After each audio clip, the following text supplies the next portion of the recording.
Hello student, how are you. आज हम लोग नंबर सिस्टम क्लास 9 मैथमेटिक्स के बारे में पढ़ेंगे। ये इस मैथमेटिक्स क्लास 9 नंबर सिस्टम का तीसरा लेक्चर है। इसमें हम लोग रेशनल नंबर, उसकी प्रॉपर्टीज़ और रेशनलाइजिंग द डिनोमिनेटर पढ़ेंगे। एक्सरसाइज 1.4, 1.5, 1.6 का सलूशन इसमें है, इससे आप समझ सकते हैं। What is rational number? In mathematics, a rational number is a number that can be expressed as the quotient or fraction p by q of two integers, a numerator p and a non-zero denominator q. It means p तो कुछ भी हो सकता है लेकिन q zero नहीं हो सकता है। रेशनल नंबर के अंदर integer, whole number, natural number सारी चीज़ें आते हैं। Some properties of rational number: the sum of rational number and an irrational number is always an irrational number.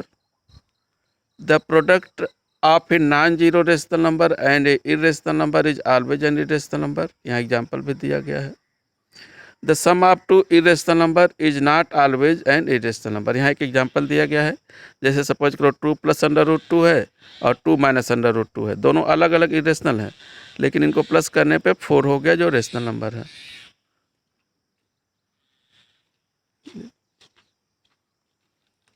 Properties of rational number में फिर है, the product of two irrational number is not always irrational number.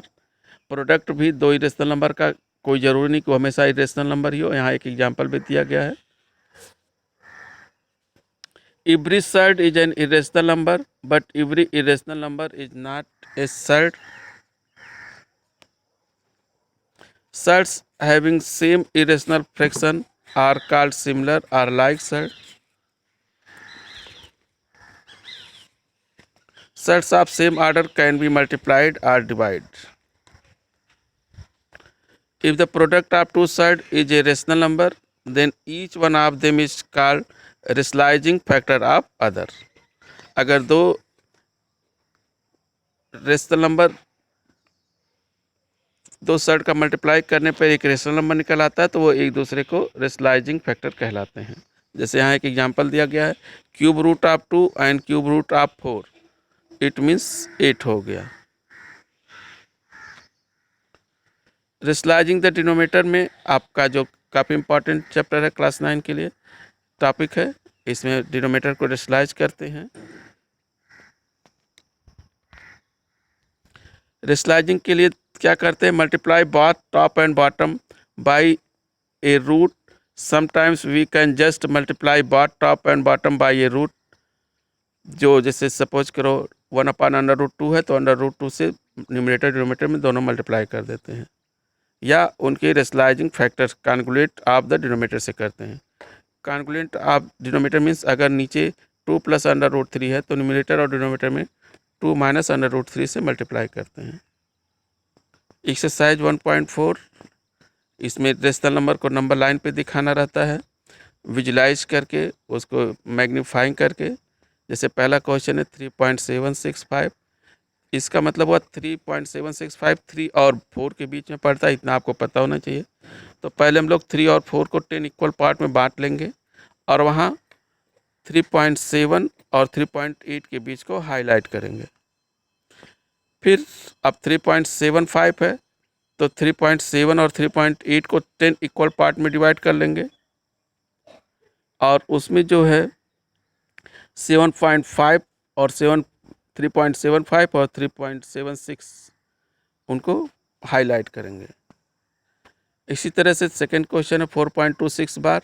बार का मतलब कि ये number बार बार repeat होगा। जैसे 4.2626 4 decimal तक करना है तो पहले हमने देखा 4 के बाद पॉइंट है, इट मीन्स ये 4 और 5 के बीच में पड़ेगा। तो हम लोगों ने 4 और 5 को 10 इक्वल पार्ट में डिवाइड कर लिया और उसमें 4.2 और 4.3 को मैग्नीफाइंग किया। अगेन 4.2 और 4.3 को 10 इक्वल पार्ट में डिवाइड करके, ठीक है, 10 इक्वल पार्ट में डिवाइड कर लिए।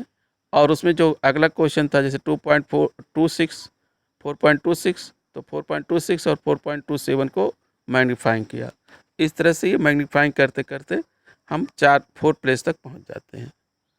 एनसीईआरटी सॉल्यूशन एक्सरसाइज 1.5 काफ़ी सिंपल है। इसमें आपको रेशनल नंबर का मल्टीप्लाई, डिवाइड और प्लस माइनस सिखाया जाता है। पहले तो यही पता होना चाहिए कि आपका दिया गया नंबर रेशनल है या इरेशनल नंबर है। रूल हमने शुरुआत में बता दिया है। जैसे पहला इरेशनल नंबर ही है, क्योंकि we know that √5 is irrational number. ठीक है, तो एक रेशनल और इरेशनल का प्लस या माइनस हमेशा इरेशनल होता है, इसमें कोई कन्फ्यूजन नहीं है। 2 + √23 माइनस √3, जब हम ब्रैकेट ओपन कर रहे हैं तो 23 under root plus minus cancel हो जा रहे हैं, तो 3 और जिसको हम लोग 3/1 कर सकते हैं, तो इसलिए रेशनल नंबर हो गया। इसी तरह से थर्ड पार्ट में भी 2/√7 अपान 7/√7, तो दोनों under root irrational part cancel हो गए हैं। इस तरह से आप इसको समझ सकते हैं। पाई को इरेशनल माना गया है, तो बिना किसी कन्फ्यूजन के 2 पाई को इरेशनल नंबर लिख देंगे। अब इसमें आपको प्रोडक्ट करना है, तो प्रोडक्ट जैसे आप पहले करते हैं अलजेब्रा में करते उसी तरह से करेंगे। पहला एक पॉइंट उठाएंगे, उसका मल्टीप्लाई दूसरे ब्रैकेट के दोनों में कर देंगे, फिर दूसरा पॉइंट उठाएंगे, उसका भी मल्टीप्लाई कर देंगे। और लाइक इरेशनल नंबर में ही प्लस या माइनस होगा।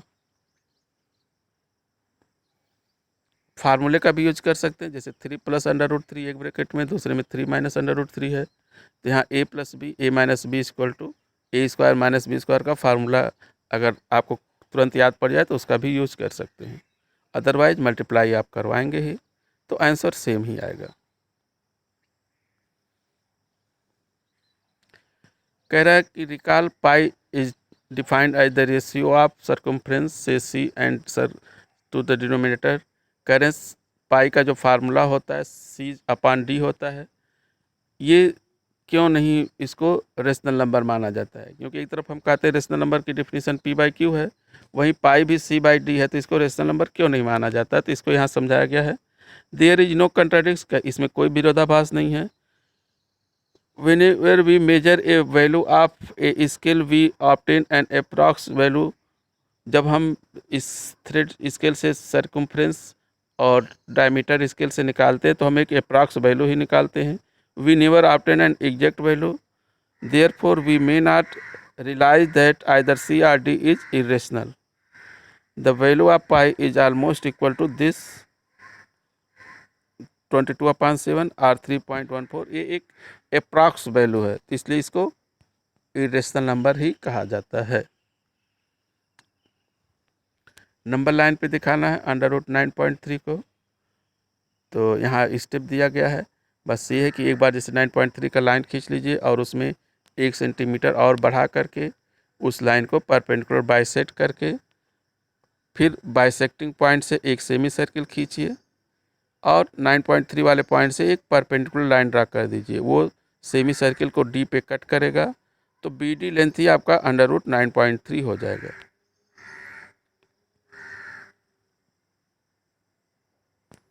रेशनलाइजिंग द डिनोमिनेटर, जैसा कि रूल में बताया गया है। अब जैसे पहला 1/√7, तो ये मोनोमियल है, तो √7 से ही न्यूमरेटर डिनोमिनेटर में मल्टीप्लाई कर दिया गया है, तो आंसर हो गया √7/7। लेकिन यही सेकेंड पार्ट में 1/√7 माइनस √6 है, तो इसके conjugate part it means √7 plus √6 से न्यूमरेटर डिनोमिनेटर दोनों मल्टीप्लाई किया गया है। और डिनोमिनेटर में रूल हमेशा a² - b² का ही लागू होगा। इस तरह से इस एक्सरसाइज को कंप्लीट कर सकते हैं आप अपने फेयर में और समझ भी सकते हैं। अब एक लास्ट एक्सरसाइज है आपके चैप्टर 1 का 1.6। इसके लिए भी हमने रूल लिखवा दिया गया, जैसे फाइंड 64 पावर 1/2, तो पहले 64 का आप रफ में प्राइम फैक्टर करेंगे तो पाएंगे 64 इक्वल टू होता है 2 पे 6 पावर, और 2 पे 6 × 1/2, पावर के ऊपर पावर है तो मल्टीप्लाई हो जाएगा, तो बचा 2 पावर 3, और 2 पे पावर 3 की वैल्यू थी 2 × 2 × 2 8। सिमिलरली इसी तरह से सारे क्वेश्चन को कर सकते हैं, बस आपको कुछ बेसिक रूल पावर के याद होने चाहिए। सेकेंड क्वेश्चन भी ठीक इसी तरह से है, 9 टू द पावर 3/2, तो 9 को 3 पे 2 पावर लिखेंगे, तो 3 पावर 2 × 3/2 मल्टीप्लाई करवा दिए, 2 2 कैंसिल हो गया, 3 to the power 3 27। Third question number third of exercise 1.6 is also very simple. Rule आपको पता होना चाहिए, जैसे a to the power 2/3 × a to the power 1/5, तो बेस यहाँ इक्वल है तो पावर सम हो जाएंगे। आपको रेशनल नंबर का प्लस माइनस करने आना चाहिए, नहीं तो आप कोई भी एक्सरसाइज क्लास 9 या किसी भी क्लास का पढ़ नहीं पाएंगे। तो यहाँ इन्होंने 3 और 5 का एलसीएम ले लिया है, तो टोटल वैल्यू आ गई है 2 टू द पावर 13/15। इसी तरह से 1/3 पर 7 पावर है, तो आपको पता होना चाहिए 1 पर कितना भी पावर लगाएंगे तो 1 ही रहेगा। और तो ये हो गया 1/3 पर 21, और ये जब ऊपर गया है 3 पे 21 तो 3 पर -21 हो गया है। अगर बेस इक्वल है और डिवाइड में है तो उनके पावर माइनस हो जाते हैं। और लास्ट क्वेश्चन, यहाँ बेस डिफरेंट है लेकिन पावर सेम है, तो इनको एक ब्रैकेट में कर देंगे 7 × 8 और पावर लगा देंगे 1/2, तो आंसर हो जाएगा 56 पावर 1/2। अगर अभी तक आपने मेरा चैनल सब्सक्राइब नहीं किया तो सब्सक्राइब कर दीजिए। And thank you for watching my channel.